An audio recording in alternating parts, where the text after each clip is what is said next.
পাক পাঞ্জাতন হচ্ছে পাঁচজন: মুহাম্মাদুর রাসূলুল্লাহ, মৌলা আলী ওয়ালিউল্লাহ, মা ফাতিমাতুজ জাহরা, ইমাম হাসান, ইমাম হুসাইন। এই পাঁচজনের পাঁচটা নাম মোবারক রয়েছে। আমি বলতেছিলাম বিসমিল্লাহর ভিতরে 19টা ওয়াক্কর আছে। পাক পাঞ্জাতন পাঁচজন নামের ভিতরে আপনি ওয়াক্করগুলা হিসাব করেন। মুহাম্মদ শব্দ লিখতে 4টা ওয়াক্কর লাগে, আলী শব্দ লিখতে 3টা ওয়াক্কর লাগে, 4 এবং 3 7 হয়ে গেল। ফাতেমা শব্দ লিখতে 5টা ওয়াক্কর লাগে, 7 এবং 5 12 হয়ে গেল। হাসান শব্দ লিখতে 3টা ওয়াক্কর লাগে, 12 এবং 3 15 হয়ে গেল। হুসাইন শব্দ লিখতে 4টা ওয়াক্কর লাগে, 15 এবং 4 19 হয়ে গেল। বিসমিল্লাহর ভিতরেও 19টা ওয়াক্কর, পাক পাঞ্জাতনের ভিতরেও 19টা ওয়াক্কর।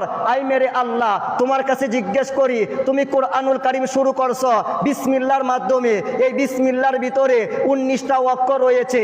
পাকে পাঞ্জাতনের ভিতরে